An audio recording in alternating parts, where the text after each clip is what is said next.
Now it's time for the Brazilian news update. Let's review the most important news items taking place in Brazil this week. First of all, Bolsonaro is panicking about the drop in his popularity, which has led him to insist on an increase from a proposed 300 reais a month, or about $50, to 400 reais, or about $70, in the government's emergency assistance to the impoverished families affected by the economic disruption from the COVID-19 pandemic. The media is showing scenes of people scavenging for food in garbage trucks, looking for scraps from butchers' businesses, and seeking rotten food from supermarket dumpsters. This was a scene common in Brazil in the 20th century, but in the first decade of the 21st century, under the governments of Luiz Inácio Lula da Silva and Dilma Rousseff of the Workers' Party, this kind of poverty had virtually disappeared, now to return under the Bolsonaro administration.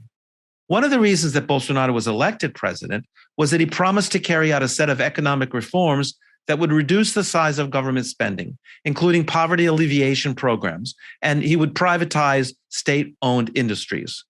To reassure Brazil's Wall Street, known as Faria Lima for an avenue in São Paulo where a lot of financial and industrial headquarters are located, Bolsonaro promised to appoint Paulo Guedes, an orthodox neoliberal economist who has tried to put a cap on all social service spending. Bolsonaro ignored the Ministry of the Economy and boosted the monthly assistance to 400 reais, provoking a crisis within the ranks of the Ministry of the Economy. As a result of Bolsonaro's decision, 4 top economic advisors resigned: the Treasury and Budget Secretary, the National Treasury Secretary, as well as their deputies. They argue that the extra $20 a month would not fit into the national budget.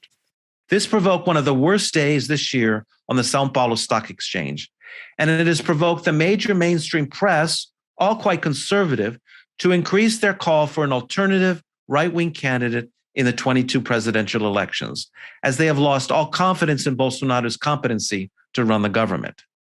Ironically, on Saturday, October 23rd, the Folha de São Paulo, arguably the Brazilian equivalent to the New York Times, due to its national reach and its influence, published a lengthy article with the headlines, quote, "Income inequality in Brazil dropped between 2002 and 2015. The article goes into great detail about a new study that confirms previous investigations about the fact that the gap between the rich and the poor closed during this 13-year period. It then explains that the income gulf has widened since then. So why do I call it ironic? Because not one single time in the entire article do the authors point out that this period of decline in income inequality was precisely the period in which the Workers' Party was in power and prioritized policies to decrease the wealth gap.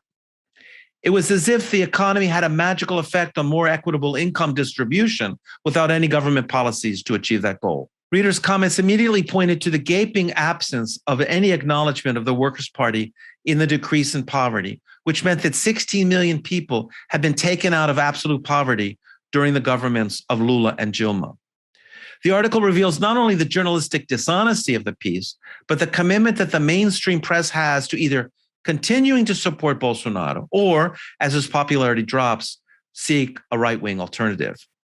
And speaking of the drop in Bolsonaro's popularity, the latest IDEA Big Data poll shows President Jair Bolsonaro's approval rating falling once more to just 23% of the electorate, while 53% disapprove of his work as head of state. Even workers from one sector of the economy that supported Bolsonaro are now split on their allegiance to the president. Truckers are a key political force, as 80% of all goods are transported by trucks to their destination, and high diesel prices have increased costs for most workers in that sector. Unhappy with Bolsonaro's policies regarding controlling fuel prices, a sector has threatened a national strike, pointing out that the 400 real monthly assistance promised to truckers to offset fuel price hikes is too little, too late. And as more and more people seem to be backing off from their support of Bolsonaro, the mainstream press continues to promote the so-called third way, a terceira via, the alternative to Lula and Bolsonaro in the 22 presidential elections.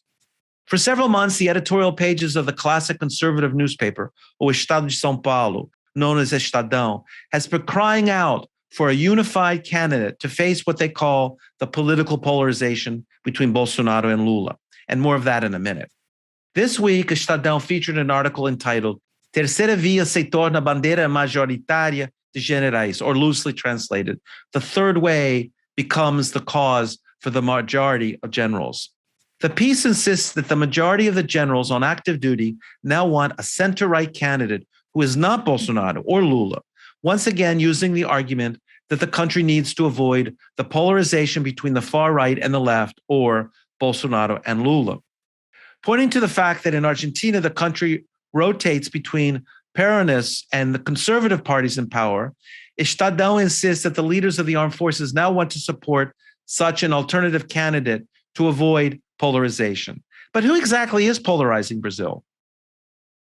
To a large extent, the unending campaign against Lula and the Workers' Party, and the unconditional support that the media gave to the Lava Jato investigations against the former president led to the victory of Bolsonaro in 2018, with all of the mainstream press supporting his election in the second round.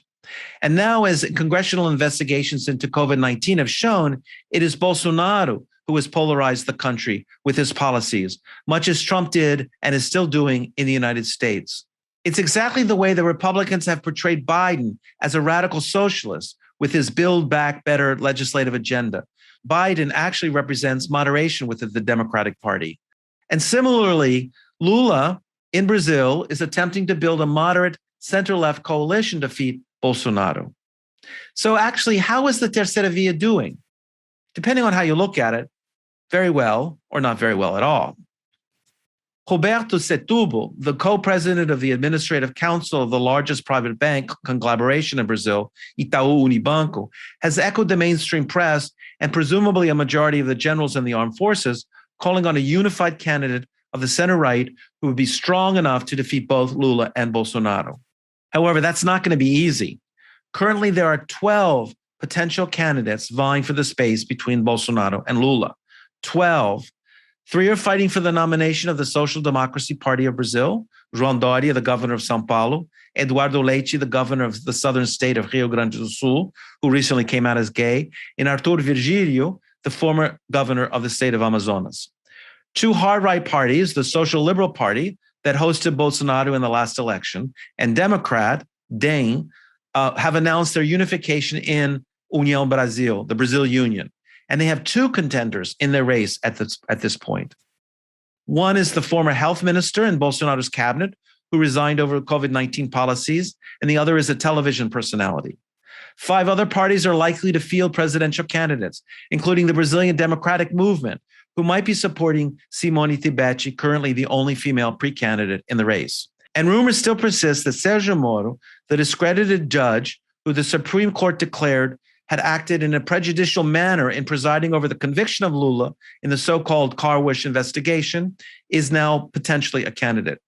At least one party, the Social Democracy Party, and here I'm trying not to confuse you with too many names of too many parties, but that's not easy to do.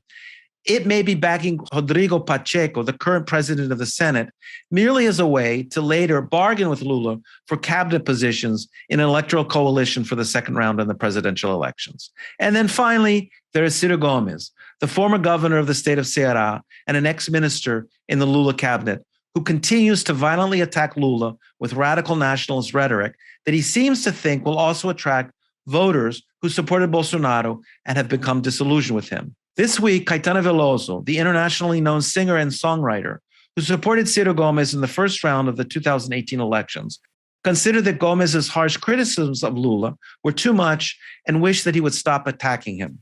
I couldn't agree more with Caetano Veloso on this point. Well, that's all the time we have this week for the Brazilian News Update. Thanks for listening. Tell your friends about the program, and see you in a week for more of Brazil Unfiltered. You can follow me on Instagram at James Naylor Green. You can also find me on YouTube. Please subscribe to the program. Ciao. Até logo.